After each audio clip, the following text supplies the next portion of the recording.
Hope you guys enjoyed this video. This video is going to be a different video than my other videos, but I wanted to try something else new, and this game is Project Zomboid, and yeah, I just thought it would be something cool to try out, and you know, never know what could happen. So hope you guys like the video. Don't forget to like and subscribe. My name is Hilton Miles, and it has been 1 week since the apocalypse has started, and supplies are getting low.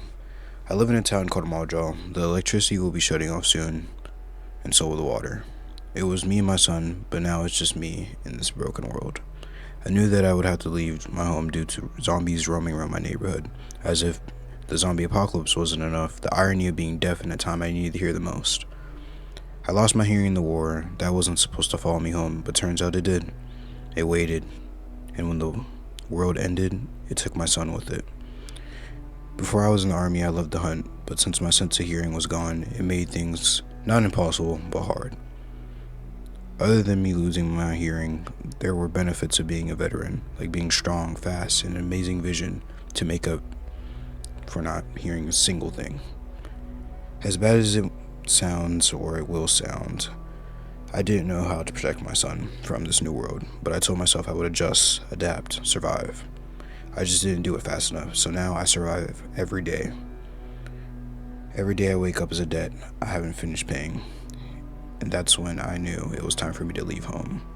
There was nothing left for me, but there was ghosts in these walls. If I was going to survive, it wouldn't be inside those walls. I searched around my house trying to find something, anything, to bring with me on my travels. I brought a bat and a hammer. I thought that would be enough. I cooked some food so I could have something along the travels, but I knew it was time for me to leave, no matter how hard it might have seemed for me to go.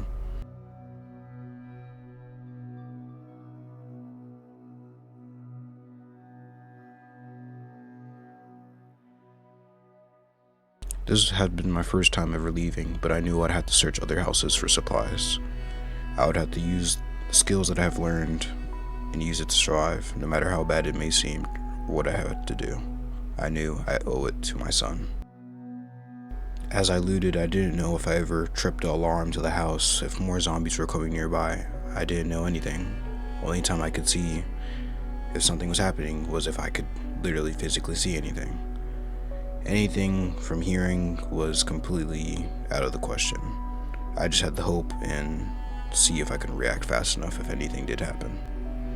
I never was an angry person. I never was violent. I don't know if it was anger or it was just pure hatred of losing my son due to this broken world.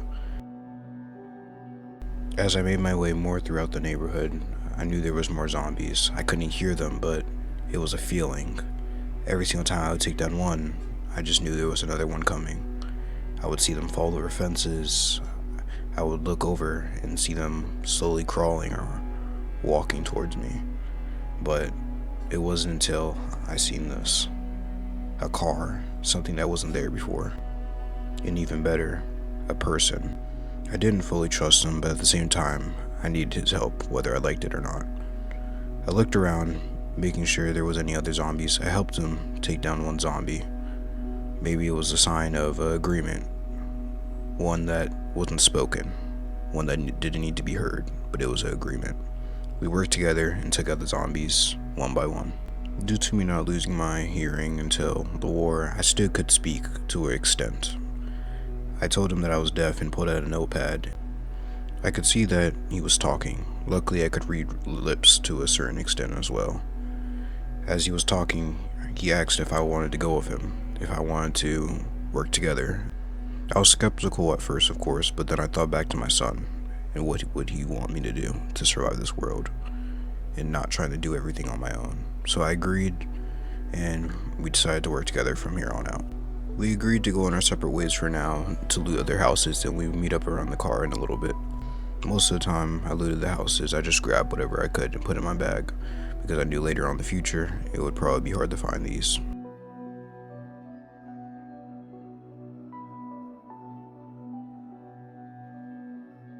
As I finished looting a couple houses, I made it back to the car. Luckily, he was right there and we made it back to the car at the same time. I got in the car, and this is where our journey began. We didn't talk much. I didn't bother to ask his name because I wasn't sure how long I would honestly be staying with him for. Wasn't sure if he was going to survive long, or would he just be another person that I lost. We stopped near a medical building, hoping to find some supplies. We're not sure since it's been 1 week into the apocalypse that it's been looted, but we knew that we could probably find something that could help us in the future.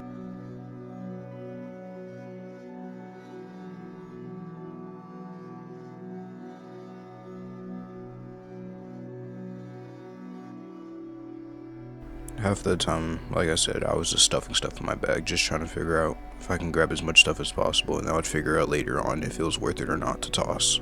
But for the most part, I think that I found a good amount of stuff. I noticed that his bandage was dirty. I proceeded to remove his bandage because I didn't want him to get an infection, or worse, die of the infection and turn his sleep and kill me in my sleep. It was starting to get late. We decided to stop looting and find a place to huddle up at. We noticed that there was a mansion nearby. We proceeded to go in with caution, and we took our separate ways to clear out the building one by one.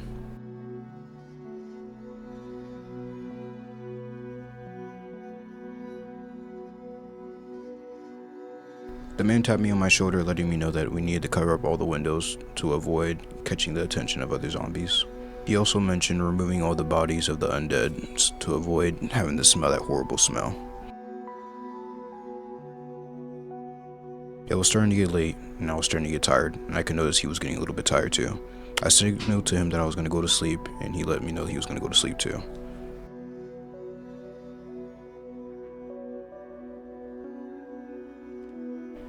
I ended up waking up around 2:40. I couldn't fall asleep. I ended up having bad nightmares, so instead I decided to read something to pass time.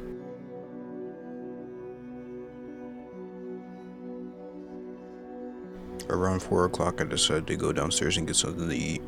Hopefully there wasn't any zombies nearby, but I tried to be as quiet as possible.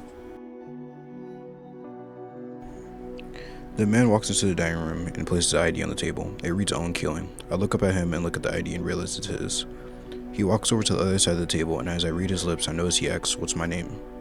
I tell him my name and pull out my notepad and write on the notepad, "What were you before all of this?" He answers, "An engineer," then asks me, "What did I do?"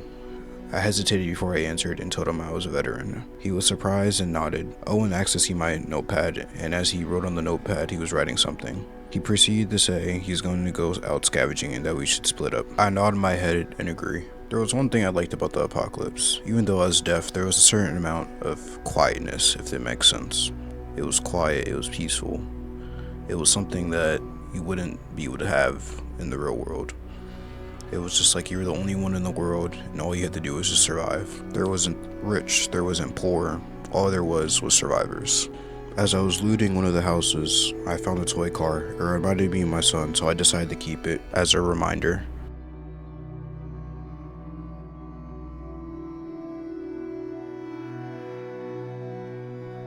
As time grew on, I knew I needed to regain more energy. I was starting to get tired from looting all these different houses. I decided to go lay down, and maybe by then, Owen will be back. When I woke up, it was around 3 p.m.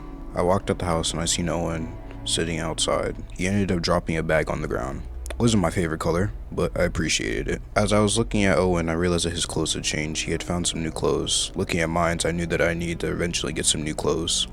I decided to go out and go see if I can find some new clothes. I knew that I would probably have to end up going to a clothing store, if anything.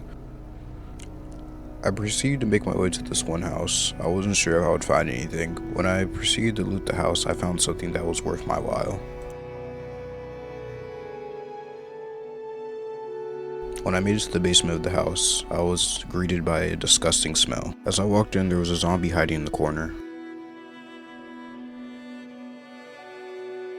After taking care of the zombie, I ended up looking into these things that look like gun lockers. I ended up finding some rounds of ammo inside of them, and I decided that I had to take it back.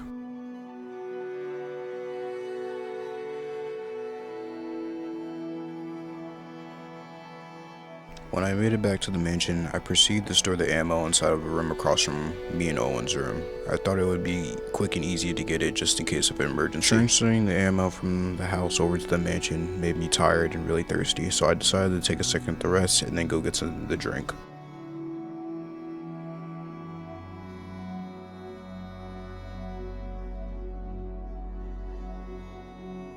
Around 5:30, me and Owen planned to go search for some clothes at the clothing store, since there wasn't any luck of me finding in other houses. As Owen drove, I pointed where to go as I looked at the map.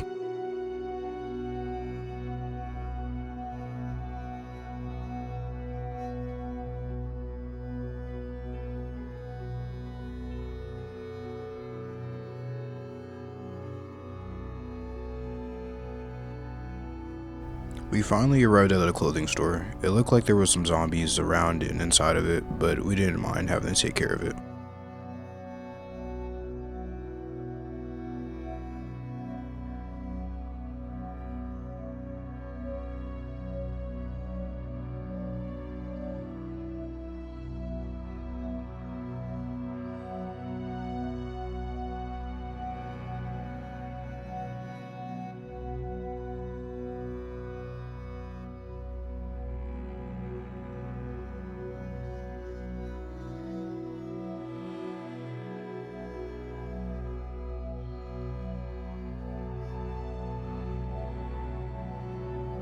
As I looked around the clothing store, I couldn't find much. I'm not surprised, since it's been over a week of being inside the apocalypse. I'm not surprised most everything has been looted.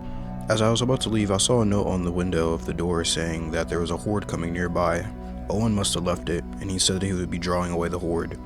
He said that there was a police station nearby, and he would meet me there in a little bit. I appreciate how Owen never felt like he had to babysit me. Even though I was deaf, yes, being in a zombie apocalypse is hard, but I think I'm fully capable of being able to handle myself. As I went inside the police station, I was hoping to find lots of guns and lots of ammo, but I was expecting lots of zombies, possibly.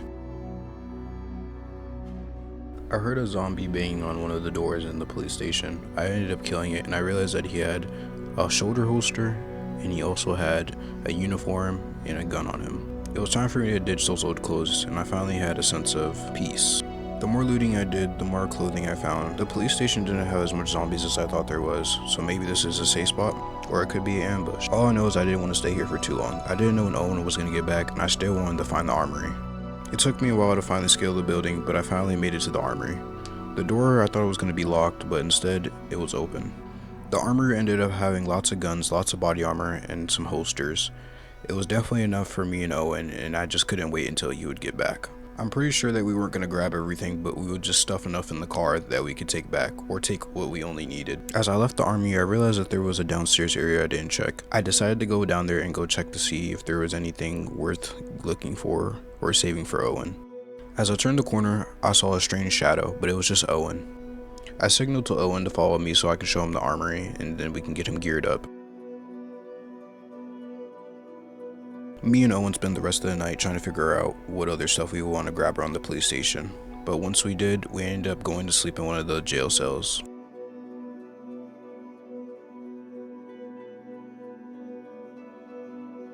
It was nice to have Owen around, so I wasn't alone in this lonely world. We stored all the ammo and all the stuff that we found in the room across from us. We managed to find lots of guns, ammo, and also medical stuff that could be used for our longer travels along the way. Me and Owen were really tired. We said our goodbyes and we went to bed.